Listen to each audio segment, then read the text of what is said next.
اس نے ماہم کو اپنے گھر آنے کی دعوت دی جسے اس نے قبول کر لیا، اور ایک دن ہسپتال سے واپسی پر بھائی اسے اپنے گھر بھی لے گیا کیونکہ ان دنوں پیرو اپنے گھر گاؤں گیا ہوا تھا۔ بھائی نے ماہم کو شادی کا کہا۔ اس نے شادی کی آفر پر فی الحال کسی رد عمل کا اظہار نہ کیا۔ اس نے یہی کہا کہ ابھی میرے حالات اس کی اجازت نہیں دیتے۔ بھائی اس کی مجبوری سمجھ گئے۔ اب ہسپتال سے واپسی کی ڈیوٹی پر باقاعدگی سے سچل بھائی نے ہی اٹھا لی تھی، اور ماہم واپسی پر گھر اترنے کی بجائے کچھ دیر کے لیے میرے بھائی کے گھر آ جاتی۔ دونوں چائے پیتے اور کبھی ناشتہ بھی ساتھ کر لیتے اور ڈھیروں باتیں کرتے۔ بعد میں وہ پیدل ہی گھر چلی جاتی اور سچل بھائی اس کو گھر کی طرف جاتے ہوئے اپنے دروازے پر کھڑے ہو کر دیکھتے رہتے۔ بھائی اس کی مالی مدد بھی کرتے۔ 5-6 ماہ یوں ہی گزر گئے۔ بھائی سچل نے کئی بار اسے شادی کرنے کے لیے کہا تو وہ جواب دیتی کہ گھر میں کچھ پریشانی ہے، حالات ذرا سنبھل جائیں تو پھر میں امی سے تمہارا ذکر کروں گی۔ بھائی اب شادی کر لینا چاہتے تھے اور میری امی بھی بیٹے کے سر پر سہرا دیکھنا چاہتی تھی۔ بھائی نے کئی بار ماہم سے کہا کہ اگر تم اجازت دو تو میں تمہارے گھر والوں سے رشتے کی بات خود کر لوں یا اپنی والدہ کو گاؤں سے لے آؤں تاکہ وہ تمہارا رشتہ طلب کرے، لیکن وہ ٹالتی رہی، یہی کہتی کہ کچھ دن ٹھہرو۔ یہ گاڑی کچھ ماہ اور چلتی رہی۔ آخر ایک دن وہ سانحہ ہو گیا۔ سچل بھائی اب محلے والوں سے ڈرتے تھے کیونکہ وہ مکان میں اکیلے رہتے تھے، اور یوں نوجوان لڑکی کا ان کے گھر آنا جانا، اور اس پر یہ بھی خوف تھا کہ کبھی ماہم کے گھر والوں میں سے کوئی اس کے مکان میں آتے جالتے اسے دیکھ نہ لے اور کوئی ہنگامہ کھڑا نہ ہو جائے۔ لیکن جو کچھ بھی ہوا وہ اس سے سوا تھا۔ ایک روز جب ماہم بھائی کے مکان میں بیٹھی تھی تو اس کے دروازے پر دستک ہوئی۔ بھائی نے باہر نکل کر دیکھا تو ایک 60-65 برس کا بارے شخص باہر کھڑا تھا۔ اس نے پوچھا کیا ماہم اندر ہے؟ نہیں، یہاں کوئی ماہم نہیں ہے، بھائی نے جواب دیا اور دروازہ بند کرنے کے لیے آگے کو بڑھا، مگر وہ شخص نہ ٹلا۔ تب بھائی نے خطرے کی گھنٹی سن کر در بند کر دیا۔ ماہم نے شاید آنے والے شخص کی آواز پہچان لی تھی اور وہ بہت زیادہ خوفزدہ ہو گئی تھی۔ بھائی سے کہنے لگی کہ مجھے کسی طرح باہر نکالو ورنہ یہ دروازہ پیٹ پیٹ کر لوگوں کو جمع کر لے گا اور پھر ہمارا برا حشر ہوگا۔ سچل بھائی کو بھی موقع کی نزاکت کا احساس ہو گیا تھا، لیکن سمجھ نہیں آ رہی تھی کہ وہ اس وقت کیا کرے۔ سچل بھائی نے دوبارہ دروازہ کھولا تو وہ آدمی ابھی بھی موجود تھا۔ بھائی نے نرمی سے کہا بزرگوار، آپ کو شاید غلط فہمی ہوئی ہے، مجھے تو یہ بھی نہیں معلوم کہ آپ کس ماہم کی بات پوچھ رہے ہیں۔ میں اس نام کی کسی عورت کو نہیں جانتا اور مجھے نہیں معلوم کہ ماہم کون ہے۔ بکواس مت کرو، بوڑھی نے غصے سے کہا۔ مجھے معلوم ہے کہ وہ اندر ہے، میں نے خود اس کو اندر جاتے دیکھا ہے، میری آنکھیں دھوکہ نہیں کھا سکتی، میں برقعے میں بھی اس کو پہچان سکتا ہوں۔ تم بکواس مت کرو اور دروازہ کھولو، میں اندر خود دیکھ لیتا ہوں۔ بابا جی اندر میرے بال بچے اور بیوی بھی تو ہو سکتے ہیں، ایسے آپ میرے گھر کی تلاشی نہیں لے سکتے، جبکہ آپ جانتے ہوں گے کہ اس کوارٹر کا ایک ہی کمرہ ہے اور میں آپ کو یوں اندر آنے کی اجازت ہرگز نہیں دوں گا۔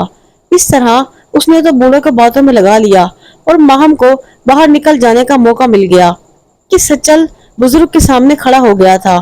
تاہم اس نے برقع پوش خاتون کو باہر نکلتے ہوئے دیکھ لیا تھا اور اس کا پیچھا کیا۔ جاتے ہوئے بھائی کو کہہ گیا کہ تمہیں تو میں دیکھتا ہوں اور میں تمہیں کبھی بھی زندہ نہ چھوڑوں گا، یاد رکھنا۔ ماہم کہاں جاتی، اس نے تو اپنے گھر اب جانا تھا۔ سچل کو اندازہ ہو گیا تھا کہ یہ شخص اب اس کا کیا حشر کرے گا اور اس سے بھی خوب پوچھ گچھ ہوگی، لیکن بعد میں جو حقیقت کھلی وہ تو اس کے وہم و گمان میں بھی نہ تھی۔ لہٰذا فی الحال اس نے عافیت اسی میں جانی کہ فوراً یہاں سے نکل جائے۔ اس نے اپنے 2 جوڑے کپڑے اور گاڑی کا لائسنس، کچھ نقدی جو موجود تھی، جیب میں رکھی اور لاری اڈے پر آ گیا۔ وہاں سے لاری پکڑ کر سیدھا گاؤں آ پہنچا۔ اس نے سوچا کہ اگر وہ شخص یا محلے والے اس کا پیچھا کرنے چاہیں تو کسی نہ کسی سے اتا پتا معلوم کر لیں گے، اور چھوٹے گاؤں کا اگر نام بھی معلوم ہو جائے تو وہاں کے باسی کو تلاش کرنا کچھ بھی مشکل نہیں ہوتا۔ بھائی ماہم کے لیے بہت پریشان تھا، اسے کہیں بھی چین نہ تھا۔ وہ نہیں جانتا تھا کہ اس پر کیا بیت رہی ہے جسے وہ اپنا چین قرار سب ادھر ہی چھوڑ آیا تھا۔ بھائی پیرو کے پاس گیا اور اس کو حال احوال سے آگاہ کیا اور کہا کہ اب تم اپنی ٹیکسی کی حفاظت کے لیے جاؤ، میں وہاں فی الحال نہیں جا سکتا، اور ایسا معاملہ ہوا ہے، ممکن ہے وہ لوگ اب میری جان بخشی نہ کریں اور ماہم کو بھی نقصان پہنچائیں۔ ماہم کو کچھ ہو میں یہ برداشت نہیں کر پاؤں گا، اور تم ہی جا کر